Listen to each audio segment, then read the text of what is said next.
gives us a hyper ability, a hyper invincibility, whatever you want to call it, for a brief period of time. Of course, now I can just run bolt through enemies as quickly as I possibly can, defeating as many in the process.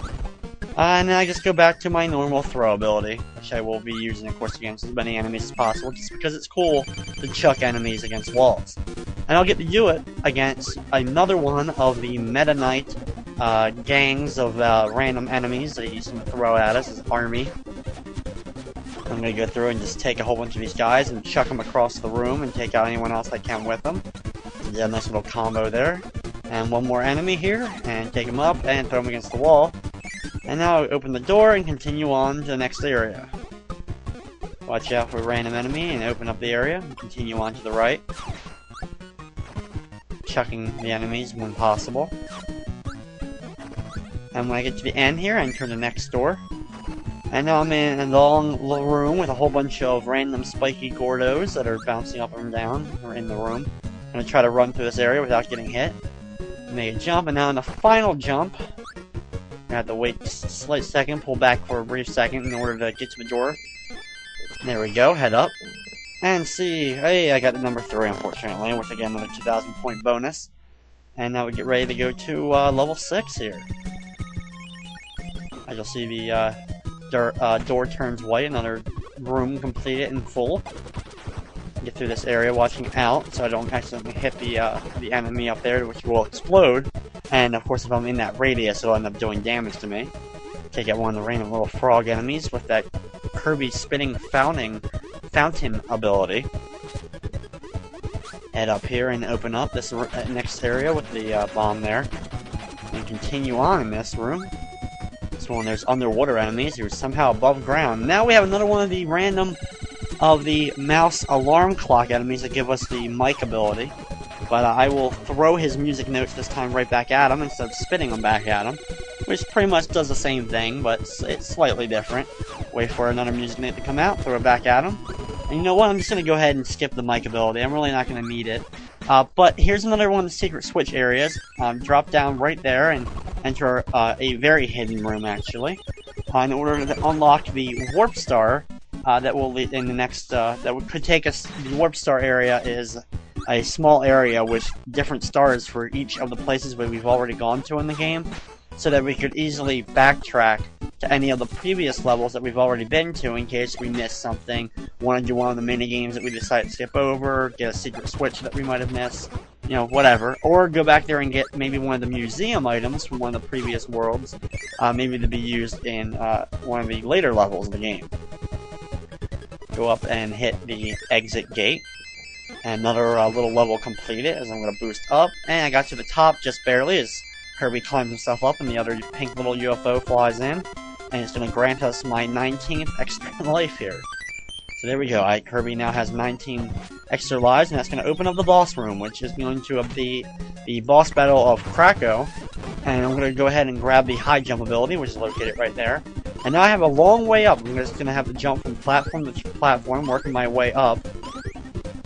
When I make it to the top, the actual real battle with the boss will actually begin. His health bar will actually emerge, and he'll actually turn into his actual battle form. Okay, we're almost at the top. Here we go. You see a little bit slow pan, and now he turns into his full form.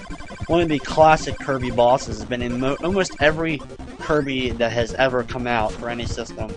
There's usually a battle with Krakow somewhere in the games. This cloud, this spiky cloud that shoots lightning and has a single, like, you know, cycloptic eye in the middle. But I'm going to defeat him with high jump, and after doing so, I now got another piece of the star rod as Kirby's will dance and celebrate. And now we're in Yogurt Yard, level 5, world 5, whatever you like to call it. As Kirby struggles to get a maximum tomato. And unfortunately, he loses it, and now he tumbles down the hill the opposite way, heading towards his maximum tomato. Now, this first level here is very similar to the Grape Garden levels, these cloud-based levels, as I continue to have the high jump ability, at least for a little bit longer. So I run over. Of course, that was a hidden door down there, but unfortunately, it does not take us to a secret switch, so I'm not going to go ahead and take the time to go in there. As I just continue to now fall straight forward all the way down, past all these enemies, and I'm gonna eventually land on a whole series of blocks, and break through the blocks this time, and head south into another whole area, which is gonna be full with even more blocks. And over here, this little extra stack here, you can see is a hidden doorway. And inside this hidden doorway is going to take us to another one of the many secret switches, which I will hit, and this one's going to unlock us a extra crane game. And I'll head back up, I can get a little extra life if I need it, and I'll continue on to the next area of this level. Still containing my high jump ability to get over most of the enemies if I want to. Run through, watch out for the penguins that shoot the freeze breath. They're pretty much the exact same enemy as the little fire guys that shoot the fire, but instead they shoot ice out of their mouths, and that can freeze the enemies instead of burning them.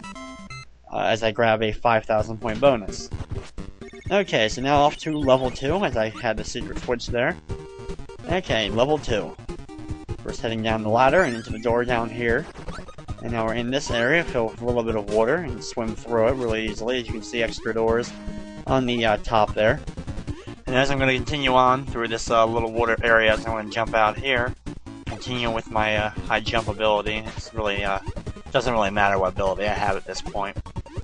We haven't gotten to the parts where I actually really need a certain ability yet. That'll be coming up actually in during the course later on. In this world, actually, will be the first time I actually have to use the hammer in order to access some of the secret switches, which will be coming up later in this world, yard, or level, or whatever you want to call it. Okay, head down this on the right side here and enter on this door. Just a little exit through that. And now up the ladders, we just have a long, winding maze through this level, as I now have to do battle with the gorilla, the bonkers gorilla. And use high jump against him. There we go, I'm just going to continue on. And jump across this room pretty easily. And now work my way up on the top of this hill to the opposite side, pretty much the exact same hill that was in the opening of this world, the little animated cutscene before this world.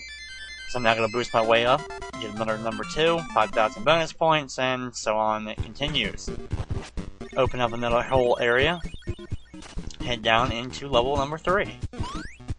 Use high jump to my advantage, being able to bypass a large amount of the level quickly without having to inflate myself in order to reach the top areas. Going through this door, run really quickly up here using that whole boosted, because the air was kind of boosted there, sending me upwards, so it kind of flew me up there pretty quickly, landing on top of a wheelie there, and that time I just jumped over one. Almost landed on one, almost landed on another enemy. As I'm continuing on, not out there, I'm going to continue over to the right. Past all these flame guys. As I've said before, Kirby overall is a pretty simple platformer. Like I said, it's a highly recommended platformer towards anyone who's never really played games or played, especially platformers in general. My only gripe with the whole Kirby series in general is that they're usually on the short side. Especially even some of the newer incarnations of the Kirby series, such as Squeak Squad on the Nintendo DS, have always, not only are they pretty easy to beat, which that's fine, I don't mind that because I expect that with my Kirby games. I'm not going to expect it to be an overly difficult game. It's just that they end up being just too short for how good they can be and how good they are. That's always a disappointment. Like for example, Squeak Squad took me about as long as maybe a little bit longer than it takes me to beat this game. Now, Squeak Squad does have a little bit of extra bonus stuff, secret stuff to find more so than this game, so that is a plus. But it is on the DS. It's a newer generation game, so you would think by now they would start having a little bit more length. I mean, Kirby 64 was another great example. A good game with some interesting things using the whole combination system. Being able to combine abilities and the different abilities was really cool, actually. The problem with the game was you beat it within an hour, a little over an hour, 2 hours or so, and that just ended up being a disappointment. Continuing on through this level, so I'm really hoping that they're making a new, as I'm gonna do battle here with the more Meta Knight Army, using the high jump ability. I really hope though when they're creating a new Wii version of Kirby, which they've been working on for a while. I think it was originally supposed to be a GameCube title. I know they've been working on that, which for as long as development time, you hope it's good. As well as there's rumors still circulating around that they're making a Kirby Superstar remake for the Nintendo DS. I guess it will be kind of in the same vein that they did the remake of this game as Kirby's Nightmare in Dreamland, which was basically the same game as Kirby's Adventure, just with updated graphics, a few enemy changes, a few different ability type things. But overall, the game was kind of still kept intact for the most part, just kind of mainly cosmetic changes to the game. So I hope they really end up going through and making that DS remake of Superstar, because most consider Superstar to be the absolute best Kirby game that they've ever created. My personal favorite is this title, only because this was the one that really got me into Kirby. I had the Kirby Dreamland on the Game Boy, which was a fine game and I liked it. It's just, this is the game that made me love Kirby, and from ever since I had this game, and I would play this game a lot on my NES near the end of the run. Like I mentioned,